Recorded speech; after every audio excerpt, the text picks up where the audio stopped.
Putin tentou quebrar a Ucrânia. Ele esperava que Kiev caísse em poucos dias. Ele esperava que o governo ucraniano colapsasse. Ele esperava que o país se fragmentasse sob o peso do poder militar da Rússia. Em vez disso, aconteceu exatamente o oposto. A Ucrânia não quebrou. A Rússia quebrou.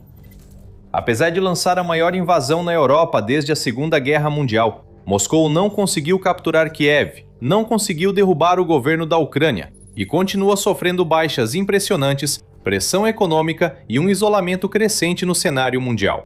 Enquanto isso, a Ucrânia só ficou mais forte, forjando alianças poderosas, transformando suas forças armadas e se tornando uma das forças de combate mais inovadoras do mundo. Putin certamente nunca imaginou que isso aconteceria quando deu sinal verde para sua chamada Operação Militar Especial em fevereiro de 2022. Naquela época, ele tinha um plano de ação claro e expectativas firmes de como os dias, semanas e meses seguintes se desenrolariam. Publicamente, ele falava sobre salvar ucranianos e russos étnicos do regime neonazista do país, apesar de não ter nenhuma evidência confiável para apoiar suas afirmações. Ele também falou sobre tomar o controle das regiões orientais da Ucrânia, incluindo Donetsk e Luhansk. No entanto, em particular, relatórios de inteligência descobriram que o Kremlin tinha planos muito maiores em mente. Não queria apenas tomar partes da Ucrânia, queria o país inteiro. Agora, antes mesmo da invasão começar, agentes do Serviço Federal de Segurança da Rússia, o FSB, já estavam de olho em apartamentos em Kiev, posicionando suas peças para um colapso completo do governo ucraniano. Assim que o presidente do país, Vladimir Zelensky, fosse removido do poder, o Kremlin instalaria seu próprio governo fantoche, transformando a Ucrânia, de uma nação livre e independente, dona do seu próprio destino, em mais um estado vassalo da Rússia, como Belarus. Muitos achavam que a Rússia alcançaria seu objetivo, pois o peso e o tamanho do exército russo seriam demais para a Ucrânia. Mesmo que Kiev organizasse alguma defesa, seria só questão de tempo até as suas fortificações serem destruídas e Moscou obter o que queria. Em resumo, a Ucrânia deveria ser aniquilada, destruída pouco a pouco, antes de ser remontada exatamente como Vladimir Putin quisesse. Enquanto isso, a Rússia deveria sair vitoriosa e triunfante, entrando em uma nova era de ainda mais poder e influência. E havia também o próprio Putin. Não há dúvida de que ele via sua operação militar especial como a chance de consolidar seu legado, de entrar para a história como um gênio tático e talvez o maior líder da Rússia de todos os tempos. Evidentemente, ele já se vê como uma espécie de Pedro o Grande dos tempos modernos, e a conquista da Ucrânia iria, de uma vez por todas, solidificar sua reputação como talvez o homem mais poderoso do planeta. A partir daí, há indícios de que a Rússia poderia ter planos adicionais, com o Kremlin possivelmente planejando novas invasões de ex-repúblicas soviéticas, ou até mesmo um ataque à OTAN, o que continua sendo uma possibilidade muito real até hoje. Mas agora, anos após o início da invasão, isso está claro. O plano de Moscou não apenas saiu pela culatra, ele deu errado de forma dramática em praticamente todos os aspectos possíveis. A Ucrânia não quebrou, seu governo não entrou em colapso, seu povo não levantou a bandeira branca e suas defesas não desmoronaram diante dos ataques do exército russo. Isso não quer dizer que o país não tenha sofrido. A Ucrânia suportou perdas terríveis e sem precedentes. O país resistiu a bombardeios intensivos e persistentes, além de ataques de drones. Viu suas cidades e vilarejos serem apagados do mapa. Perdeu aproximadamente 20% do seu território para a Rússia. E seu povo foi vítima de crimes de guerra atrozes, como o horrível massacre de Bucha, no qual civis inocentes foram massacrados nas ruas e torturados pelas mãos de soldados russos sem coração. Ainda assim, apesar de tudo, a Ucrânia nunca desistiu. Seu povo nunca se curvou nem celebrou a chegada do exército russo com flores e aplausos, como alguns oficiais do Kremlin ingenuamente acreditavam que fariam. Em vez disso, muitos deles pegaram em armas, se uniram e defenderam sua terra com uma coragem inimaginável. Diante da perspectiva de um possível genocídio e do completo apagamento de sua cultura, liberdades e modo de vida, eles se levantaram. Eles se recusaram a permitir que a Rússia simplesmente devorasse seu país, colocando suas próprias vidas em risco para defendê-lo. Muitos especialistas e analistas atribuíram a incrível defesa da Ucrânia à resiliência inata de seu povo. Mas essa é uma forma simples e superficial de resumir um conceito muito maior, profundo e complexo. A resiliência desempenhou um papel enorme na defesa da Ucrânia, sem dúvida. Mas a sobrevivência do país e a luta subsequente exigiram muito mais do que isso. Foi necessário um imenso planejamento estratégico, uma gestão cuidadosa de recursos, uma engenhosidade política astuta e inovação militar, para que esta nação, que é muito menor do que seu inimigo, conseguisse se levantar e se defender com tanto sucesso como fez. A Ucrânia também teve que ser capaz de responder e se adaptar rapidamente às crises e desafios impostos pela guerra. Ela não teve o luxo do tempo ou a liberdade de passar dias e semanas debatendo grandes decisões ou refletindo sobre possíveis táticas. Foi forçada a agir quase por instinto. Isso foi algo que o país aprendeu muito cedo. De fato, poucos dias após o início da invasão em grande escala, a Ucrânia se deparou com uma realidade dura e brutal: agir ou morrer. Sobreviver exigia rapidez, clareza e unidade de comando. O país passou várias décadas desde o colapso da União Soviética, estabelecendo instituições democráticas e descentralizando a autoridade. Mas tudo isso teve que ser deixado de lado. Uma recalibração imediata e dramática foi necessária. As decisões precisavam ser tomadas rapidamente, sem espaço para burocracia e formalidades, pois muitas vidas e o futuro da Ucrânia estavam em jogo. Com as forças russas avançando rapidamente e ataques de mísseis ameaçando as principais cidades, qualquer atraso, interrupção ou hesitação poderia ter sido fatal. Assim, o governo Zelensky tornou-se mais hierárquico. Isso não significava abandono da democracia pela Ucrânia. Era, na verdade, a única forma de protegê-la. Enquanto a Rússia esperava que a força e a rapidez de seu ataque confundissem ou até paralisassem o governo ucraniano a ponto de colapsar, o oposto aconteceu. A liderança de Kiev se adaptou. Ela fez as mudanças necessárias, consolidando a autoridade, centralizando o comando e coordenando suas manobras militares. Mas essa concentração de poder também levantou preocupações sobre a supervisão democrática e a independência institucional durante o tempo de guerra. A Rússia viu uma fraqueza, mas a Ucrânia transformou isso em uma força. Depois foi além. Construiu laços com novos aliados em todo o mundo ocidental, fortalecendo relações com nações como os Estados Unidos, Reino Unido, França, Alemanha, os países escandinavos, Polônia e outros, obtendo apoio financeiro, militar e humanitário necessário não só para sobreviver, mas também para contra-atacar o inimigo. Também investiu no desenvolvimento da indústria de defesa nacional, com dezenas de novas empresas criando armas, drones, sistemas de defesa aérea e outros recursos, muitos deles essenciais para defender a Ucrânia e causar danos à Rússia. Passo a passo, a Ucrânia começou a construir a força militar mais forte e temida de toda a Europa. Isso não deveria ter sido possível. A Ucrânia não tinha o mesmo tipo de orçamento, meios, efetivo ou recursos que potências europeias como França, Alemanha e Reino Unido. Ainda assim, em muitos aspectos, ela superou todas elas, desafiando as probabilidades e quebrando expectativas repetidas vezes. Antes do início da guerra, a Ucrânia certamente não era considerada uma grande potência militar, nem seu nome aparecia em discussões sobre os países mais importantes e influentes da Europa. Agora é um grande protagonista, não apenas no mundo militar, mas também no cenário geopolítico global. Engraçado. Isso é exatamente o que patriotas e nacionalistas ucranianos queriam ver acontecer há décadas. E foi preciso um presidente russo, Putin, para realizar seus sonhos. Esses mesmos patriotas também sonhavam em ver seu país se unir, e o povo ucraniano finalmente unido, lado a lado por uma causa comum. Essa oração também foi atendida por Putin. Antes da guerra, o povo ucraniano, assim como muitas outras populações ao redor do mundo, tinha opiniões diversas sobre a liderança do seu país, sua relação com a Rússia e seu lugar no cenário mundial. Quando a guerra chega, não há espaço para neutralidade. As pessoas precisam escolher um lado, e Putin facilitou muito essa decisão para os ucranianos. Muitos deles tinham amigos e familiares na Rússia, e passaram grande parte de suas vidas vendo o país de forma relativamente favorável. A invasão mudou tudo isso. De repente, a Rússia era uma agressora, uma invasora, uma inimiga. Graças a Putin, um país e um povo que muitos ucranianos ao menos respeitavam, se não admiravam, se transformaram da noite para o dia em seu maior inimigo. Enquanto isso, o povo ucraniano, em grande parte, deixou de lado suas diferenças, unindo-se como irmãos e irmãs de armas contra um inimigo comum. E enquanto a Ucrânia se fortalecia, a Rússia começou a desmoronar. Agora, você está assistindo ao The Military Show, e se ainda não se inscreveu, agora é a hora.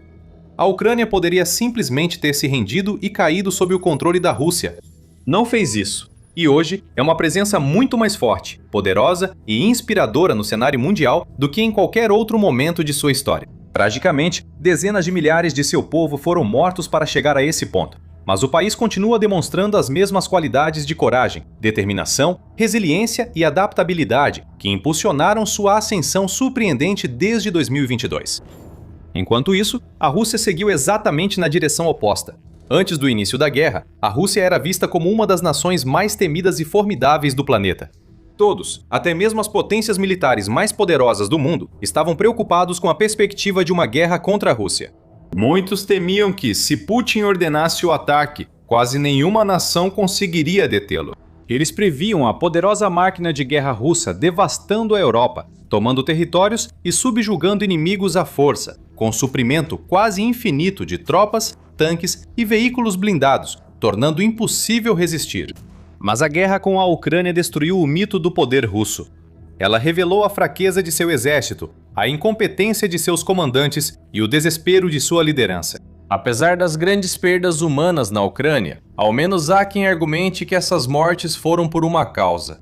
Enquanto isso, a Rússia perdeu pessoas em números muito maiores, com estimativas sugerindo que o país já ultrapassou o marco miserável de mais de 1.250.000 de baixas no total, com centenas de milhares de soldados mortos e inúmeros feridos tão graves que jamais poderão retornar ao campo de batalha. Esses soldados não morreram por alguma grande causa. Eles não arriscaram suas vidas para que as forças russas pudessem conquistar grandes avanços, capturar cidades e vilarejos importantes e avançar rumo a uma vitória histórica. Os gráficos indicam que a Rússia controla hoje apenas um pouco mais do território ucraniano do que em 2022, quando a guerra começou.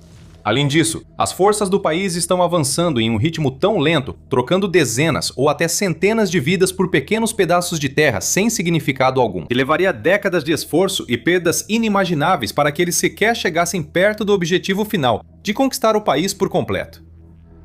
Mesmo nas áreas onde a Rússia reuniu o maior número de tropas e exerceu mais agressividade, sua taxa de progresso continua sendo vergonhosa. Por exemplo, entre fevereiro de 2024 e janeiro de 2026, as tropas russas avançaram pouco menos de 50 quilômetros de Avdiivka até Pokrovsk. Isso equivale a cerca de 70 metros por dia, ritmo mais lento que o avanço aliado na Batalha do Somme, na Primeira Guerra Mundial. Mesmo com tecnologia e táticas modernas e grande vantagem em efetivo, a Rússia não consegue igualar os avanços de um século atrás. Suas ofensivas em outras áreas são ainda mais lentas e ineficazes, com muitos soldados mortos e quase nenhum ganho territorial. Além disso, mesmo quando avança, a Rússia geralmente só está ocupando territórios inúteis destruídos por artilharia, fogo, drones, bombas e minas, ou assentamentos abandonados cobertos de destroços, escombros e restos fumegantes de antigas casas e estruturas. Em resumo, o país não está ganhando nada com essa guerra, mas está pagando um preço incrivelmente alto ao mantê-la em 4 áreas fundamentais: baixas, economia, opinião pública e posição no mundo. Vamos analisar cada uma dessas áreas, começando pelas baixas. Como mencionado anteriormente, a Rússia sofreu perdas enormes. Ela ultrapassou marco após marco, perdendo 100 mil soldados depois, 200 mil, 500 mil, 1 milhão. E esse número continua aumentando. Para contextualizar, a Rússia sofreu várias vezes mais baixas na guerra com a Ucrânia do que em todos os conflitos desde o fim da Segunda Guerra Mundial. Isso inclui as 2 guerras da Chechênia, a guerra de 10 anos da União Soviética no Afeganistão e outros conflitos na Coreia, Hungria e Tchecoslováquia. Mesmo somando todos os soldados russos e soviéticos mortos e feridos nesses conflitos, isso é pouco comparado às perdas que Putin agora causou ao seu exército. Por um tempo, essas perdas, embora dramáticas, ainda eram sustentáveis até certo ponto. Mesmo que a Rússia perdesse 30 mil soldados em um único mês, ela conseguia recrutar mais 30 mil para substituí-los. Mas isso já está mudando. Relatórios recentes indicam que a Rússia está cada vez mais incapaz de recrutar pessoas para compensar suas perdas. Seu exército parou de crescer e deve começar a encolher com a guerra. Na economia, a Rússia também enfrenta uma espiral de morte. tendo gasto quantias extravagantes em seu complexo militar industrial, despejando bilhões e bilhões em campanhas de recrutamento, fábricas de produção de drones, salários de soldados, aquisições, mísseis, projetos de desenvolvimento e muito mais. O país esgotou seu fundo de bem-estar nacional. Também sofreu os efeitos cada vez mais devastadores das sanções ocidentais, que só ficaram mais severas e intensas com o passar do tempo. A Ucrânia também fez sua parte, usando guerra de drones para eliminar alvos de alto valor em todo o território da Rússia, mergulhando o país em uma crise de combustível cara que ainda está tentando superar.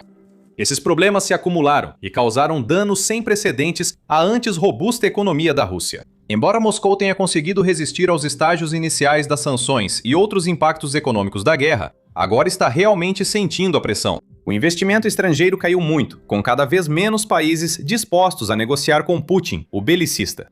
As perspectivas de produtividade a longo prazo parecem cada vez mais sombrias, devido à crescente escassez de mão de obra no país. E o crescimento do PIB da Rússia caiu rapidamente, chegando a um nível quase de estagnação. Além disso, o país está tão ocupado destinando cerca de metade do seu orçamento para as Forças Armadas e contratos de defesa que está ficando rapidamente para trás em outras áreas importantes, como inteligência artificial e tecnologias emergentes. Assim, mesmo que a guerra terminasse milagrosamente, a Rússia continuaria perigosamente atrás de outras potências mundiais, tornando-se mais irrelevante com o tempo. E com uma economia mais de 13 vezes menor que a dos Estados Unidos e cerca de 8 vezes menor que a da China, a Rússia ainda tem muito o que recuperar se quiser ser levada a sério novamente como uma superpotência. Putin também viu sua popularidade entre os russos despencar desde o início da guerra. Embora muitos russos tenham tido opiniões variadas sobre seu presidente durante mais de 20 anos no poder, uma grande parte da população ao menos o respeitava ou sentia que ele era o homem certo para a tarefa nada invejável de presidir um território tão vasto. Suas decisões de iniciar uma guerra com a Ucrânia, vista por muitos russos como um vizinho fraterno, e de mantê-la por anos, apesar das grandes perdas e ausência de ganhos, provocaram grande mudança no clima nacional. Estima-se que até 1 milhão de russos deixaram o país desde o início da guerra, muitos sentindo vergonha das ações do presidente. Alguns até pegaram em armas contra sua pátria, ficando ao lado dos ucranianos e apoiando sua causa. Entre os que ficam na Rússia, as opiniões vêm lentamente se voltando contra o Kremlin, com uma maioria crescente querendo ver o fim dos combates. Vários russos sentiram diretamente os impactos da guerra. Eles perderam amigos, vizinhos e familiares no conflito, ou testemunharam a degradação gradual do seu país e a perda das antigas liberdades, já que tudo, desde o acesso à internet até as viagens internacionais, foi restringido para eles. Longe de entrar para a história como o Pedro, o Grande do século XXI, Putin agora corre o risco de se tornar o governante mais odiado na longa e lendária história da Rússia. Ele também reduziu a posição de seu país no cenário mundial como nunca antes. Talvez esperasse que outras nações estivessem assustadas ou sobrecarregadas demais para se opor. Em vez disso, grande parte do mundo rejeitou a Rússia de forma contundente, cortando laços diplomáticos e comerciais, cancelando importações e exportações, rompendo acordos e fortalecendo conexões com outros aliados melhores. Até mesmo aqueles países que historicamente eram mais próximos da Rússia, como muitas das antigas repúblicas soviéticas, viraram as costas para ela, deixando Moscou com um pequeno grupo de possíveis aliados para recorrer, incluindo a China, o Irã e a Coreia do Norte. Com o comércio, os investimentos e o apoio diminuindo, as crises do país só vão piorar daqui para frente. Os sonhos de Putin fracassaram e seus maiores pesadelos se tornaram realidade. Seus aliados e sua influência desapareceram lentamente, seu povo se voltou contra ele, sua economia desmoronou e seu legado foi junto. Enquanto isso, a Ucrânia se uniu, a OTAN se fortaleceu e o mundo percebeu que a Rússia, na verdade, não era tão assustadora e forte quanto sempre pareceu. Putin só pode culpar a si mesmo por essa bagunça. Ele segurou a pá, cavou o buraco e agora está afundado demais para ter alguma esperança de sair dele. Agora, saiba mais sobre as perdas históricas da Rússia neste vídeo, que mostra como Putin efetivamente enviou uma geração inteira de homens do seu país para a morte. Ou confira nossa análise detalhada de como a Ucrânia está se preparando para uma gigantesca campanha de se-russificação, expulsando o inimigo de seu território de uma vez por todas. E por fim, não se esqueça de se inscrever no canal também, para mais informações e análises como esta.